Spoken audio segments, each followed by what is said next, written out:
Assalamualaikum warahmatullahi wabarakatuh. Berjumpa lagi dengan saya Anas di channel kita Petani Kopi Lacuran Organik ya teman-teman. Kemarin kita sudah melakukan panen kopi, dan tugas kita selanjutnya akan melakukan perantingan ya teman-teman, atau bisa dibilang pruning terhadap kopi lacuran kita, dimana pruning ini ataupun perantingan harus tepat ya teman-teman. Habis panen kalau bisa harus langsung di pruning, membuang tunas-tunas yang sudah tidak terpakai dan menyisakan tunas-tunas ataupun ranting-ranting untuk tahun kedepannya. Mari kita simak videonya. Inilah pohon kopi yang akan kita lakukan pembuangan tunas ranting ataupun tunas cacing, teman-teman. Dimana di sana kita sudah melihat mana tunas yang harus kita buang dan mana yang harus kita sisakan. Tunas yang turun ke bawah itu yang kita buang, dan tunas yang menghadap ke atas itu kita sisakan buat tahun depan. Itulah pembatas jarak mana yang harus kita buang dan mana yang harus kita sisakan.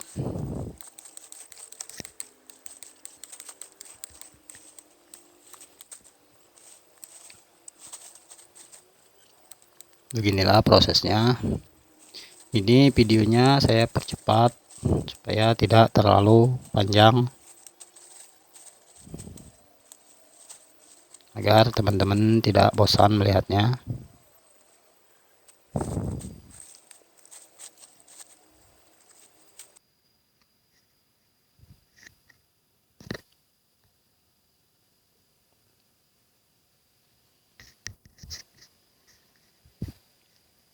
Inilah penampakannya setelah selesai kita lakukan pembuangan tunas cacing ya teman-teman. Teman-teman bisa lihat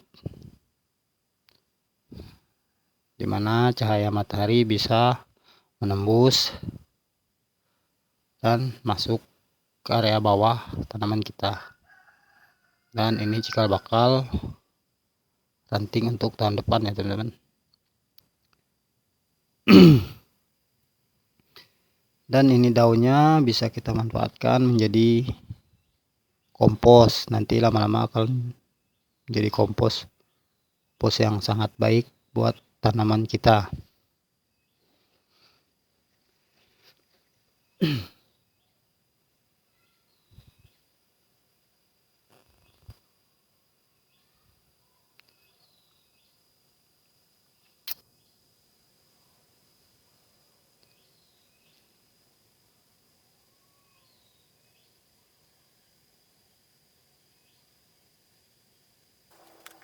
Yuk kita proses selanjutnya.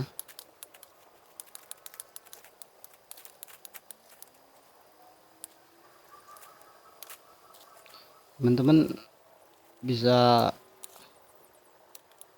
coba ya cara kayak gini. Nah, saya udah lama menggunakan cara seperti ini. Alhamdulillah tanaman kita semuanya sehat. Tidak ada yang namanya jamur ataupun hama-hama yang menempel di tanaman kita, termasuk semut ya teman-teman. Kalau kita tidak pernah menggunakan racun-racun semut ataupun racun kimia yang lain. Sebenarnya ini kita perantingan sekaligus panen ya teman. Panen akhir, sisa-sisa panen. Udah 3 kali melakukan panen, dan ini panen yang terakhir. Teman-teman bisa lihat tanamannya subur. Nah teman-teman, itu daun kopi yang limbah-limbah pruning ataupun ranting-ranting pruning itu manfaatnya banyak ya teman-teman. Yang satu, bisa menjadi kompos. Dua, memperlambat pertumbuhan bulma buat di sekitar tanaman kopi kita. Dan dengan kita melakukan pruning, di mana tanaman kopi kita yang kecil, yang di bawah, juga cepat besar ya teman-teman, karena dia tidak kekurangan pakan ataupun matahari bisa tembus ya. Nanti di dalam video ini saya akan tunjukkan mana pohon kopi yang selalu di pruning dan mana pohon kopi yang tidak pernah dilakukan pruning ataupun pembuangan ranting.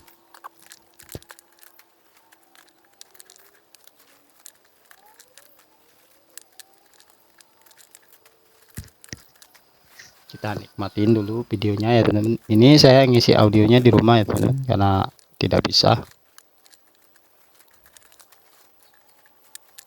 kalau sambil kerja.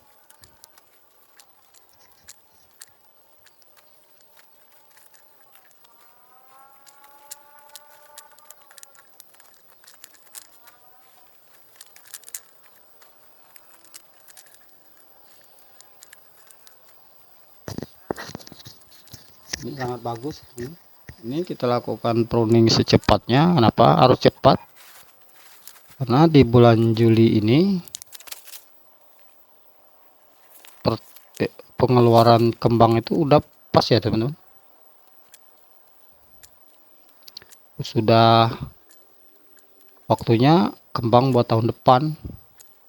Kalau kita tidak cepat melakukan pruning, unsur hara yang diserap dari batang bakal terbagi ke ranting-ranting yang bakal kita buang, yang tidak berguna lagi. Karena kalau ranting itu tidak kita buang, bisa menyebabkan rontoknya kembang kopi kita ya teman. Kembang kopi yang ada di atas.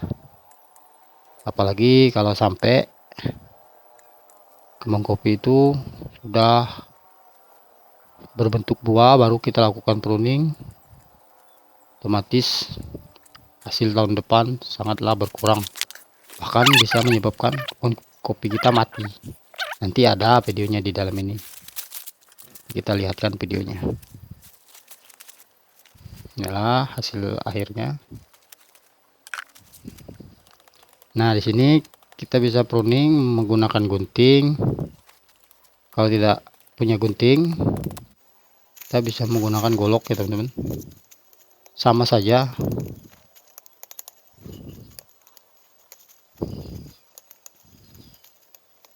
Ini videonya terus saya percepat.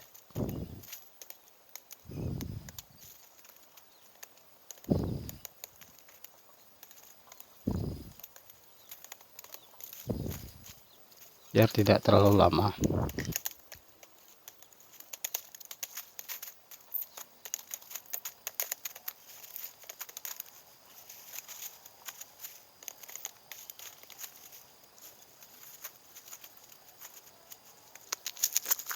Itu daunnya tinggal sedikit lagi ya, tapi teman-teman nggak usah takut, kopinya nggak bakal mati.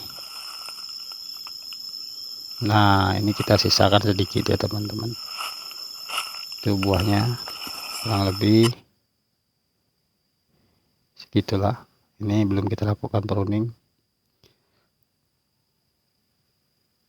Nah inilah teman-teman kopi yang seharusnya 2 tahun yang lalu udah kita lakukan pruning, Tapi ini tidak kita lakukan pruning dan hasilnya seperti ini. Buahnya hanya di ujung, sementara di bawah yang dulunya sudah pernah berbuah tidak akan pernah berbuah lagi, hanya menghabiskan nutrisi. Nah, seharusnya di sini ya teman-teman. Teman-teman bisa lihat itu batasnya yang harus kita buang di tahun yang lalu, sehingga tanaman kopi kita bisa tetap sehat. Tapi kalau udah seperti ini, paling-paling kita hanya mengharapkan tunas air yang dari bawah ya teman-teman, karena ini bakal mati sepertinya.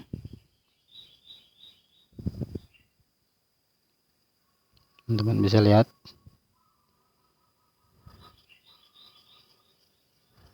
tuh, layu kan, karena nutrisinya tidak sampai lagi ke atas ya. Seandainya dulu kita pruning 2 tahun yang lalu ataupun 1 tahun yang lalu, itu yang di atas udah bagus lagi teman-teman, udah mekar, bahkan buahnya lebih sehat, maksudnya mungkin lebih banyak dari itu. Teman-teman bisa lihat kembang kopinya, alhamdulillah ya teman-teman. Untuk tahun depan, tapi kalau seperti ini kita harus ngulang dari nol ya teman-teman. Nah, ini satu lagi nih teman-teman, ini akibat tidak di pruning, kebun kita gelap, hasilnya tidak ada, menjadi sarang hama, semut, lebah. Kopinya tinggi, buat panennya susah. Nanti ya teman-teman, kalau seandainya ini dibuang, di bawahnya itu, yang di atasnya itu bakal meledak itu. Buahnya pasti bagus benar itu.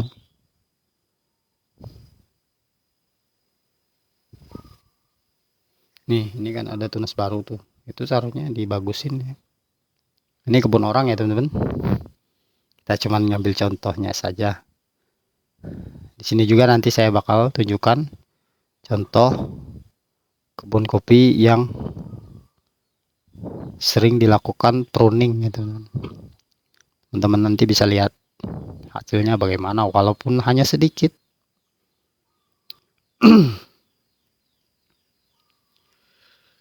Nah, ini kebun yang sering dilakukan pruning ya. Satu bak rumpun itu bisa sampai 5-6 ya teman-teman.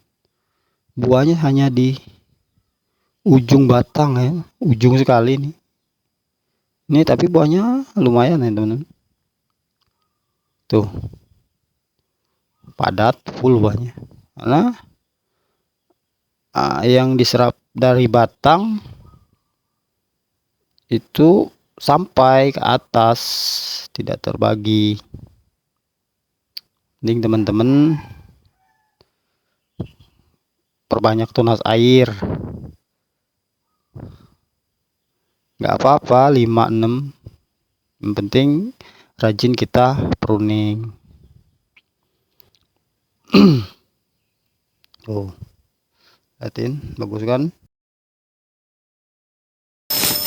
Mungkin hanya itu saja video yang bisa saya bagikan, semoga bermanfaat. Terima kasih buat kalian yang sudah menonton videonya sampai akhir. Buat teman-teman yang mau terus dukung channel ini, jangan lupa di subscribe, di share ke teman-teman kalian, ditekan tombol notifikasinya, tombol loncengnya teman-teman. Mungkin hanya itu saja yang bisa saya sampaikan. Assalamualaikum warahmatullahi wabarakatuh.